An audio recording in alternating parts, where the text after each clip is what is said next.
Mon nom est Michel Chouinard, je suis directeur du Conseil de l'eau Gaspésie-Sud.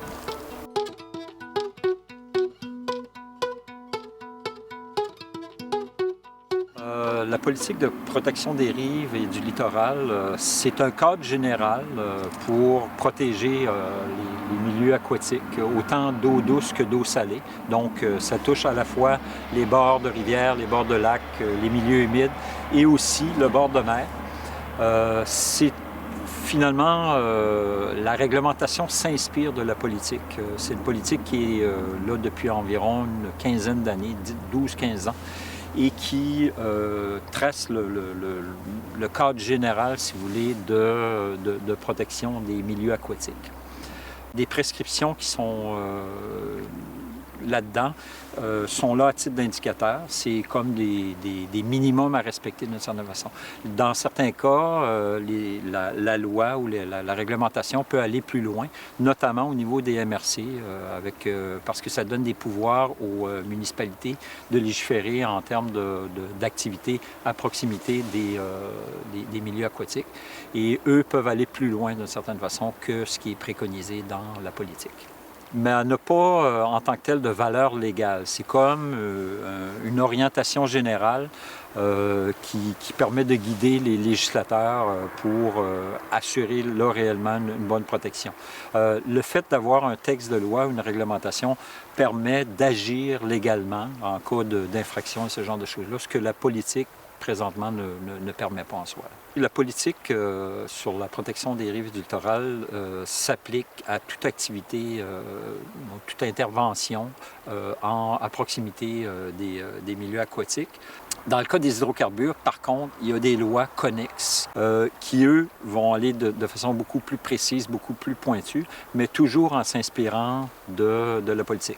Mais il y a des lois, il faut comprendre qu'il y a des réglementations et des lois liées au développement des hydrocarbures qui ont été adoptées avant la loi qui ne date que d'une douzaine d'années, 12-15 ans, d'une certaine façon. Fait que, à ce moment-là, oui, c'est assujetti, mais jusqu'à une certaine limite. C'est plutôt la réglementation en vigueur ou, dans certains cas, la réglementation pas encore en vigueur qui va avoir force de loi, là.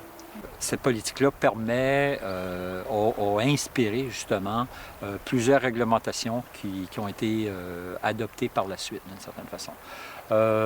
C'est sûr que c'est un indicateur, des normes minimales à respecter d'une certaine façon et dans certains cas, les municipalités, par exemple, ont la possibilité d'aller un petit peu plus loin que ce qui est suggéré pour, par exemple, élargir. On sait que dans le cas des cours d'eau, on parle selon la pente. Si la pente est faible, c'est 10 mètres.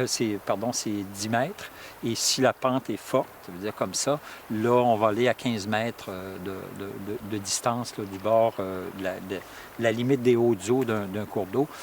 Il se rajoute à ça un 10 mètres supplémentaire pour les rivières à saumon, comme la rivière Bonaventure ici. Cette réglementation-là, qui est issue de la politique, ce qu'on appelle le RNI, là, pour les opérations forestières, met ça à 30 mètres, donc de distance là, des cours d'eau pour les interventions de coupes forestières ou de travaux sylvicoles d'une certaine façon. Du règlement sur la protection des sources d'eau potable, il y a déjà des règlements qui existent, mais là, on veut faire un règlement spécial pour encadrer le développement des hydrocarbures.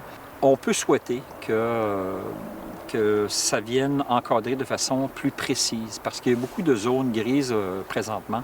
Et un des problèmes, notamment, c'est quelle est la limite d'une administration municipale, jusqu'où elle peut aller justement pour protéger non seulement directement la source d'eau potable en tant que telle, mais les périmètres et avoir un périmètre de protection supplémentaire. Et c'est ce périmètre de protection supplémentaire-là, on va voir jusqu'où la loi veut bien aller. Tout projet de loi qui est voté et qui est adopté, etc., c'est une chose que j'ai appris dans les cours de droit que j'ai pu avoir, ça vient tout le temps après la volonté du public s'est exprimée. Un des meilleurs exemples qu'on donne tout le temps, c'est la loi sur le droit de fumer dans les endroits publics. Si la volonté publique n'avait pas été là au préalable, la loi n'aurait jamais pu être acceptée. Donc, ça évolue avec l'évolution de la conscience des gens. On est dans une période où il y a une certaine... je dirais pas une pénurie, mais on est à la recherche de sources d'hydrocarbures un peu partout dans le monde, dont ici, maintenant, c'est rendu ici sur le territoire. Et donc, le focus est mis sur le pétrole. Par contre, dans un contexte à plus long terme, où si on se transpose 10, 15 ans ou même 20 ans plus tard, au niveau de l'eau et de l'importance de l'eau, c'est très clair, et compte tenu des tendances qu'on a actuellement, c'est très clair que dans ces périodes-là, dans 15-20 ans, l'eau va avoir une importance de premier plan. Bien avant le pétrole, je peux vous le dire. Il y a des pressions de plus en plus grandes sur la ressource en eau. Et le bonheur, c'est qu'ici, en Gaspésie, on a une ressource qui est abondante. Et je pense que le rôle qu'on peut avoir, c'est d'en prendre le plus soin possible, d'une certaine façon. Au niveau du règlement sur l'eau potable, on peut espérer que le législateur va faire preuve de vision. Au niveau du projet de Monte Regina, on l'a appris comme tout le monde via les médias. Et par la suite, il y a un consultant mandaté qui nous a approchés pour avoir des informations de base. Il voulait savoir s'il y avait justement des études hydrogéologiques qui avaient été faites dans le secteur. Et on leur a répondu que non, il n'y en avait pas. Il voulait avoir aussi des documents cartographiques. On leur fournit ce qu'on pouvait d'une certaine façon. Mais non, on n'a pas eu de dialogue avec les promoteurs là, à ce moment-ci. Tout le monde sait qu'il y a plusieurs claims présentement. Il n'y a pas de projet clairement défini, mais il s'agit qu'il y ait une fluctuation à la hausse du prix du pétrole et très certainement, ça enclenche du mouvement là, du côté des investisseurs et donc du travail de terrain, des projets qui se fait ça. Au niveau du traitement des boues de forage, c'est sûr que, bon, on sait comment ça fonctionne. Il y a une procédure, là, quand il y a un forage qui se fait, il y a une tige qui est envoyée et on injecte des bouts de forage qui maintiennent une pression, lubrifient là, la tête de forage, etc. Et ça remonte à la surface. La pression fait en sorte que les bouts de forage remontent à la surface en charriant, si vous voulez, des débris de forage, des débris rocheux, etc., de façon à éviter que ce soit continuellement le même matériel. À un moment donné, quand ils rencontrent du gaz ou du pétrole, vont, à partir de là, contenir des hydrocarbures. Et donc, en réinjectant, à un moment donné, quand on les élimine, il va y avoir un certain pourcentage, une certaine concentration d'hydrocarbures qui vont être présentes dans ces bouts-là. Et ça tombe sur des tamis qui, eux autres, vont récupérer les gros morceaux et les bouts, eux, sont réinjectés d'une certaine façon. Donc, dans le processus, il y a un travail qui se fait de réutilisation, d'une certaine manière, des bouts de forage. Une fois que les travaux sont finis, par contre, là, c'est sûr qu'on doit s'en débarrasser ou, à tout le moins, les entreposer. On n'a pas d'indication à date de savoir où ces bouts-là sont entreposés ou sont éliminés. Là. Et là, la technique de réutilisation et surtout d'élimination, d'où on va les mettre, diffère à cause de ça. Parce qu'à un moment donné, à une certaine concentration, ça devient un déchet qui peut être à la limite dangereux.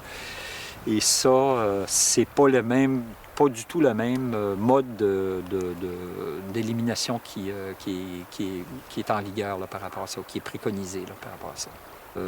Petrolia semble dire qu'ils ont des parcs où ils mettent ça en réserve pour le moment, en attendant, bien entendu, là, de pouvoir reprendre leur activité de forage. C'est sûr que l'eau, au niveau de l'environnement, c'est là où on retrouve véritablement là, la signature des impacts qu'il y a pu avoir sur l'environnement en milieu terrestre ou directement en milieu aquatique. Les gens ici sont très fiers de la qualité de l'environnement. Les gens ont vu différentes ressources qui ont pu être exploitées et qui, dans certains cas, le potentiel a fortement baissé, qu'on pense aux pêches ou même à la forêt d'une certaine façon. Je vois, moi, un développement pour la prochaine génération qui est capable de concilier la protection de l'environnement et un développement qui peut se faire de façon correcte et intelligente. Plus il y a de potentiel, plus il y a différents intervenants qui viennent là. Si on se lance en un développement tout azimut, mal encadré, mal planifié, on risque de se retrouver avec toutes sortes de promoteurs et faire en sorte qu'on perd de vue la qualité de l'environnement qu'on avait au départ. Le point de départ, ça doit être l'environnement qu'on a présentement et non pas l'environnement qui aurait pu se dégrader pour différentes choses, puis on dit « Ah, ben regarde, on va faire avec maintenant que c'est dégradé. » Et c'est pas de même qu'il faut faire ça et c'est pas ce genre d'héritage-là qu'on voudrait léguer aux générations futures. Si on regarde les enjeux à l'échelle mondiale reliés à l'eau, nous, on est un petit coin de pays ici, d'une certaine façon.